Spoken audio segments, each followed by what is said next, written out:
My mother-in-law refuses to give my son's inheritance and tried to get us to sign papers transferring it to her name. The bank told her she needed his signature to access any of it. My husband said, "You're not disabled, you're just pregnant," when I asked to stop working 3 weeks before my due date. I was 8 months pregnant and my feet looked like 2 balloons attached to my ankles.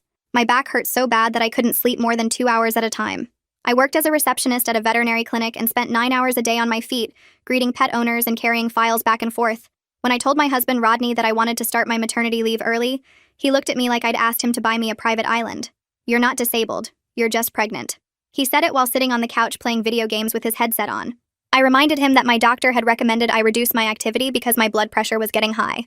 Rodney paused his game long enough to tell me that his mother worked in a factory until the day she gave birth and that I was being soft. His mother also had 3 miscarriages, but he never mentioned that part. I told him we had enough savings for me to take a few weeks off before the baby came. He said that money was for the baby, not for me to sit around eating snacks and watching TV. I asked him what exactly he thought maternity leave was for. He said it was for after the baby arrived, not before, when I was perfectly capable of answering phones. The next morning, my supervisor Fred asked if everything was okay at home because I'd been crying in the break room again. I told him I was just hormonal. He didn't believe me, but he didn't push. Rodney texted me 4 times that day asking what I was making for dinner. I was on my feet for 8 hours with a human pressing on my bladder, and he wanted to know what I was cooking for him when I got home. I made spaghetti because it was easy, and he complained that we'd had pasta 3 times that week. I reminded him that he could cook if he didn't like what I made. He laughed and said he worked too hard to come home and stand over a stove. Rodney worked at a car dealership selling used vehicles. He sat in an air-conditioned office all day drinking coffee and waiting for customers to walk in. But somehow his job was harder than mine, even though I was growing a whole person inside my body while also working full-time. On Friday, my ankles were so swollen that I couldn't fit into any of my shoes. I wore flip-flops to work even though it was against dress code because nothing else would go on my feet. Fred sent me home early and told me to talk to my doctor. The doctor said my blood pressure was too high and that I needed to rest. She wrote me a note recommending immediate maternity leave. I showed Rodney the note when I got home. He read it twice and then asked if I could get a second opinion. I asked him why he wanted me to keep working so badly when we had enough money saved. He got quiet for a second too long and then said he just didn't want me to get bored at home. That answer didn't make sense. Rodney never cared if I was bored. He left me alone every Saturday to go fishing with his brother and never once worried about me being bored then. Something was wrong. The next day was Saturday, and Rodney left early for his fishing trip like always. I decided to check our savings account online just to make sure everything was fine.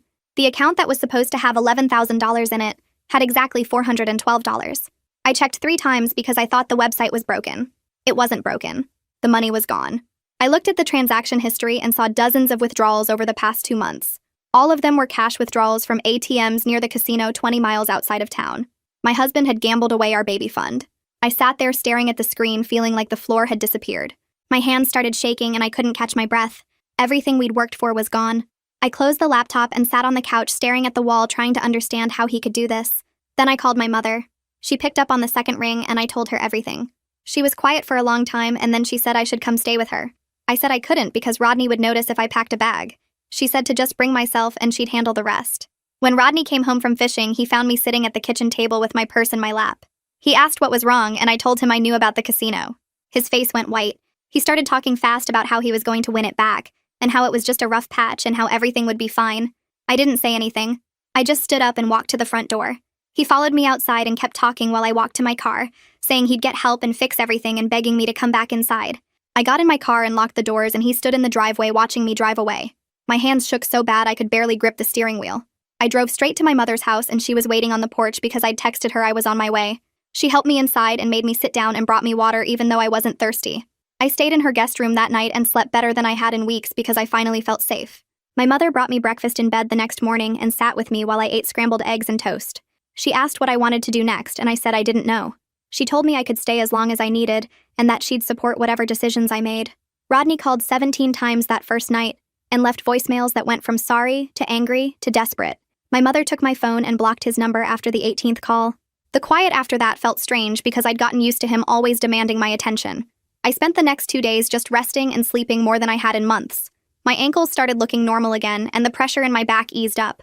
On the 3rd morning, I called Fred at the clinic and told him I needed to start my maternity leave right away for medical reasons.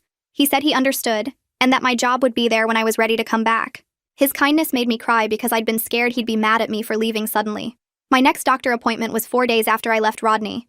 The nurse took my blood pressure and it was lower than it had been in weeks. My doctor came in and checked the baby and said everything looked good. She asked how I was managing the stress, and I told her I'd moved in with my mother.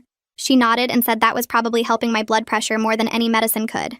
Then she said she wanted me to talk to someone before I left. A woman came in about 10 minutes later and introduced herself as a hospital social worker. She sat down and asked me some questions about my living situation and whether I had support. I told her about leaving Rodney and staying with my mother. She pulled out some papers and started explaining different programs that could help me. She talked about WIC for food assistance and temporary programs for bills and low-cost childcare options for when I went back to work.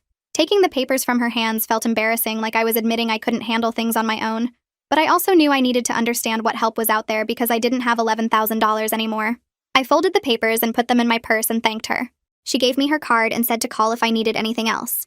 2 days later, my phone rang from a number I didn't know. I almost didn't answer, but something made me pick up. A woman's voice said hello and asked if this was me, and I said yes. She said her name was Jillian and she was Fred's wife. I froze because I thought maybe something was wrong at the clinic. But then she said Fred had mentioned what I was going through and she wanted me to know their family was here to help however I needed. She said she had baby items her kids had grown out of and she'd be happy to loan them to me.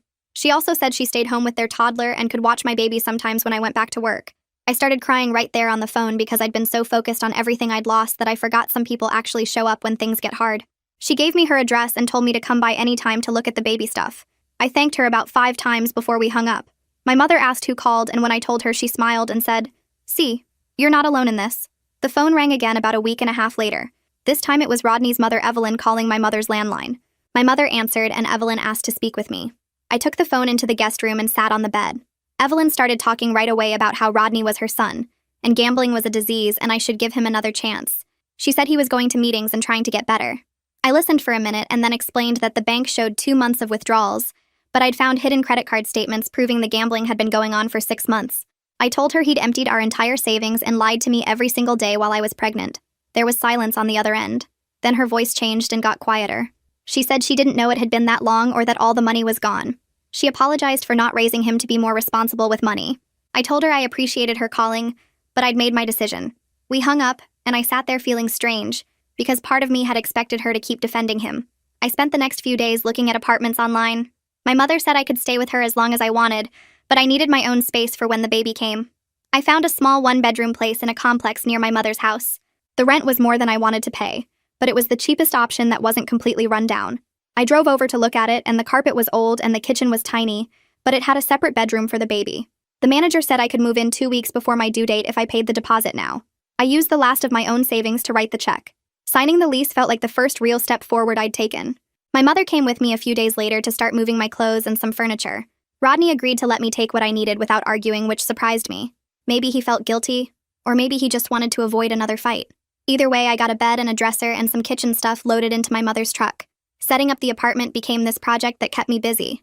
I painted a bookshelf I'd bought at a thrift store for the baby's room. I washed all the little clothes my mother had saved from when I was a baby. The room was coming together, but it looked nothing like what I'd imagined back when I thought Rodney and I would be doing this together. Jillian came over one afternoon with her toddler and brought a crib and changing table her kids didn't use anymore. She helped me set them up and showed me how the crib converted into a toddler bed later. My mother bought me a rocking chair from a thrift store and we put it in the corner by the window. The nursery was mismatched and nothing matched, but it felt full of love from people who actually cared about me and the baby. Rodney texted my mother's phone asking to meet and talk about what happens after the baby is born. I agreed, but only at a coffee shop, and only with my mother waiting in the parking lot. I drove there and found him already sitting at a table in the back. He'd lost weight and his face looked tired. He started talking right away about how he'd been going to Gamblers Anonymous meetings twice a week and seeing a counselor. He said he was getting help and wanted me to know he was serious about changing. I asked him if he'd told his counselor the full truth about the money and how long it had been going on. His face changed and he got defensive, asking why that mattered if he was getting help now. I told him we could discuss custody arrangements through lawyers, but I wasn't coming back. He stood up fast enough that his chair scraped loud against the floor. He said he'd been going to meetings for 2 weeks and I couldn't even give him credit for trying. Then he walked out. I sat there for another minute finishing my water before going back to my car where my mother was reading a magazine.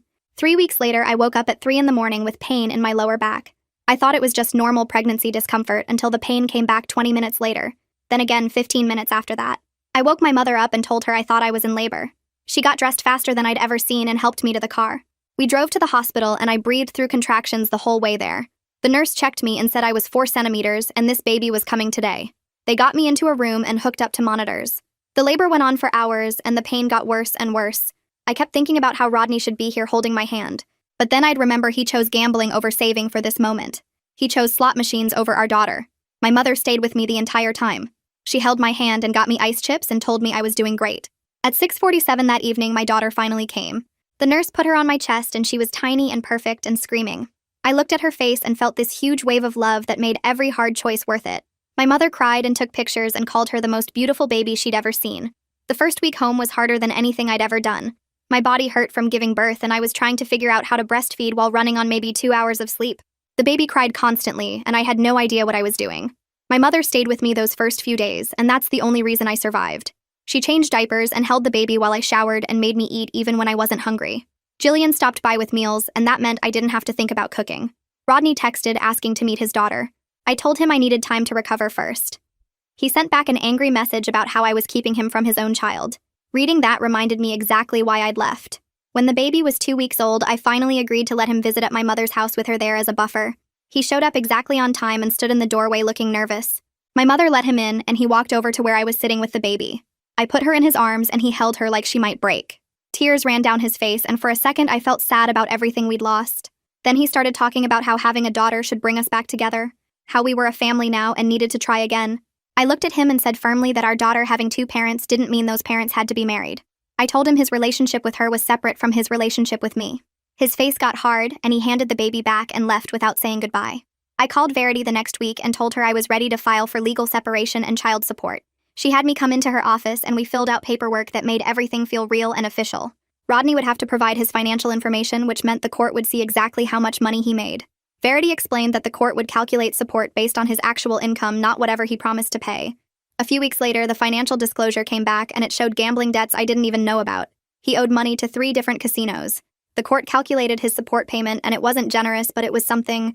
More importantly, it was court-ordered, which meant I could actually count on it. Verity filed all the papers and told me it would take a few months to finalize everything. I signed where she showed me and walked out of her office feeling scared, but also clear about what I was doing. At 6 weeks postpartum, I settled into a routine that felt both exhausting and manageable. My mother took the baby Tuesday and Thursday mornings, so I could go to the grocery store without rushing or run to the pharmacy to pick up prescriptions. Jillian watched her Wednesday afternoons, which meant I could actually sleep for 2 hours straight without listening for crying. Those naps saved me because nighttime was still rough with feeding every 3 hours. Rodney came over every Sunday at noon for his supervised visit, and my mother let him in while I got the baby ready. He held her carefully and talked to her in this soft voice I'd never heard him use before. She was too young to really respond, but he didn't seem to care.